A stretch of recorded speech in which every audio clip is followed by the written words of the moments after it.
Wireless charging. While there are some upgrades over the Zenfone 9 to the Zenfone 10 that needed to happen, like faster processor, camera upgrades and quotations, Wi-Fi 7, and a back that is less likely to wear, just to name a few, wireless charging is the only reason for me to upgrade. The Zenfone 9 was $400 new for a while before the Zenfone 11 Ultra came out, making the Zenfone 10 and the Zenfone 11 Ultra being the only options at $700 or $900 respectively. But if you can find the Zenfone 9 for under $450 used or new, that's definitely worth buying in 2024. A controversial statement that I'm going to go over with you. For one, I still think that it's an awesome phone even if it may be small for some. But for those looking for a small phone, there's only a few options. Besides the Samsung S23, which is newer and decently priced in the used market, there's not really much out there when it comes to other options for this size. Of course, we have the S24, but that's definitely way over this price point. Also, it can be controversial, but I think that the Zenfone 9 as well as the 10 both look pretty nice and definitely better than the S21, S22, and S23. But what's funny is most people want to move from the S10e to this phone because of the headset jack. I don't get it, because wireless headphones. I actually bought some wired headphones for my LG V60 review and ended up remembering that I don't like having a dangling cable.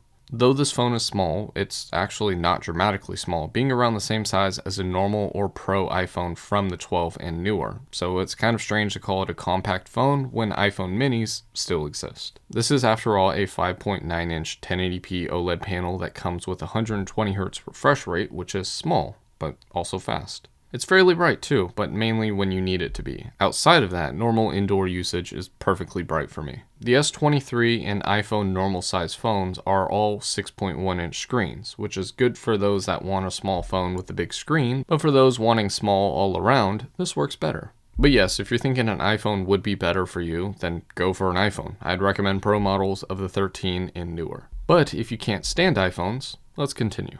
For me, this phone is perfect. Sure, there are things that can be better. Like I said, wireless charging would be nice, but I also didn't say I was suffering, whether we're talking about the Snapdragon 8 Plus Gen 1 chip for apps and gaming, or the 128 or 256 gigabytes of UFS 3.1 storage. Add the 8 or even 16 gigabytes of RAM, and you'll see that this phone is not slow by any means. The Snapdragon 8 Gen 2 in the 10 is obviously better, sure, but we're talking about 20% or less depending on the benchmark, which translates to very little updates. Speaking of updates, we have Android 14 on this, which took a while to get here, but it is still getting security patch updates relatively quick. I mean, even as of typing up this review, the security patch that I got is 7 days old. 2 years of software updates is apparently promised, meaning September of this year is supposed to be the end, but we will definitely see how true that is in the future.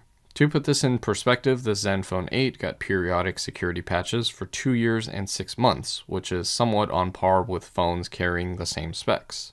But does any of this matter? This phone is fast and reliable. It checks the boxes: fast booting and usage, fast fingerprint scanner, which has other features like I talked about in my last review of this phone, good camera, lovely design, and awesome battery life. Yes, that 4,300 mAh battery isn't impressive in other phones, but when you set the refresh rate to auto, it gives you amazing battery life, even with the always-on display on.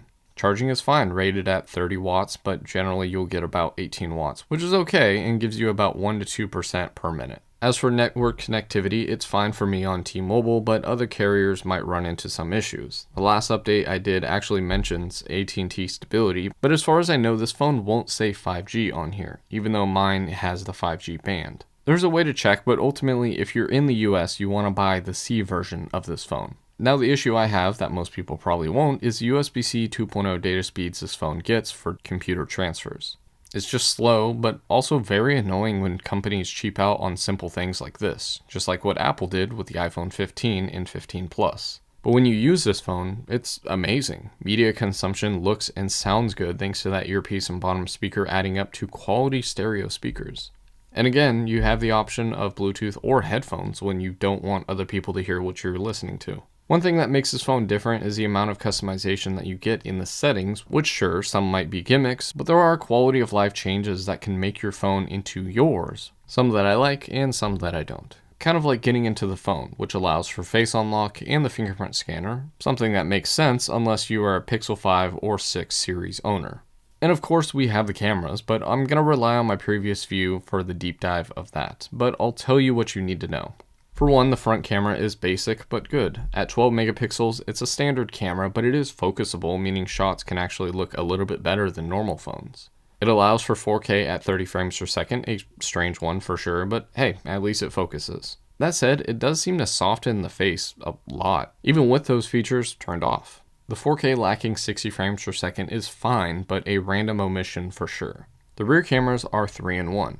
The main camera is a 50 megapixel sensor with 6-axis hybrid gimbal stabilization, so yeah, you can say that it does have optical image stabilization. It outputs 12.5 megapixel shots, which is strange because a lot of places I'm seeing 16 megapixel shots, but that's not true at any ratio, not to mention the logic of using 3.125 pixels as 1 instead of 4 pixels.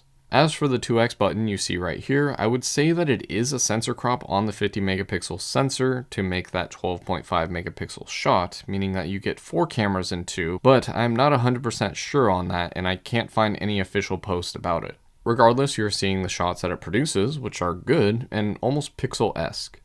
I'm not going to say it's perfect, as I've used some OnePlus devices that take better shots, but the contrasty day shots do make it look nice in my opinion, as the night shots kind of fall apart. The gimbal stabilization does work like I said, but at 1080p. If you want more quality than that, you're not going to be relying 100% on the electronic image stabilization. At least that's what it seems like, given you have this little space in here for superior stabilization, even though it's not the full hyper steady. That said, it does seem to be a heavy crop doing most of the work. Even though there's an option for stabilization off, it still adds some all the way up to 4K 60 frames per second and 8K 24 frames per second. Yes, 8K video on a USB 2.0 phone. It is shooting at around 130 megabits per second, while 4K 60 frames per second is in the 80s. Overall, I would say good for video, but it's definitely not an iPhone or Pocket 3, which the latter shares similar video bit rates at 4K 60 frames per second with a true gimbal setup. The last sensor can go to 4K 60 frames per second video, but with no camera switching when recording, just at 4K 30 frames per second and lower. This is the same 12 megapixel camera found in the Pixel 5 and Pixel 6a, just this time as an ultra-wide sensor. This is also focusable, meaning that we do get macro mode out of the sensor. As expected, shots are good, but the ultra-wide aspect does mess with it a little bit. Still, this is a very good camera and complements the main, even if it does only have electronic image stabilization and not optical, which is normal for it to not have optical. Okay, I know I was going to tell you the basics, but this ended up taking about half the section for just the camera. I did forget the 4K at 120 frames per second for slow-mo, but it isn't as crazy as it sounds, and definitely doesn't look as good as 4K 60 frames per second. The Zenfone 9 is a good phone with a lot to offer, if you want a phone that's reasonably sized. Last year, we were told that the Zenfone 10 was going to be the last Zenfone. The phone added and removed some features for no reason, like macro camera option and a focusable front camera, but then added a slightly more modern processor. But here's the thing, software update and support. Sure, I think they're going to keep updating this longer than we think, but with the lack of the Zenfone 11 in this size, it's hard to believe. That said, the Zenfone 9 came out in September of 2022, while the Zenfone 10 came out in July of 2023. So why do we already have the 11 Ultra in April? I think the 11 Ultra is a mid-cycle edition, while the Zenfone 11 is still coming mid to late this year. Maybe I'm wrong, but it would copy the type of refresh that companies like Samsung do, separating 2 sets of flagships. In that type of world, it makes me think that 8th gen processor phones will not suffer the fate of past devices, which would only get so many updates.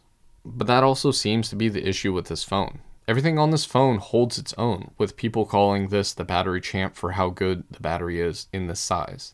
That said, replacement parts are definitely hard to come by, whether we're talking about batteries or screens. Also, the update argument is flawed, as many people will still hold on to their S10e in hopes that a phone like this will show up, and Asus did that for 3 years in a row.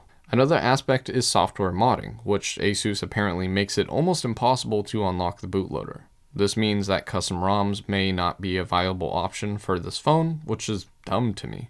Why convince people to buy this phone, make it difficult for them to continue using this phone when you quit supporting it, and then you just stop selling the phone? Previously, buying an Asus product is something that I would tell people never to buy, just like Acer. But in the last handful of years, Asus has definitely been making better products, like the Zenfone 9. That said, the Zenfone 10 is out, making the Zenfone 9 cheaper, but also harder to buy, whether we're talking about new or used. I wish they still sold this phone, but maybe they did at a cheaper price just to get rid of the stock. But given the right price, ignoring the small downsides, I would say that this phone is one of, if not the only option that you should choose. For a small phone, obviously. And that's my review of the Zenfone 9. Hopefully you enjoyed this video like I enjoyed this phone, and as always, thanks for watching.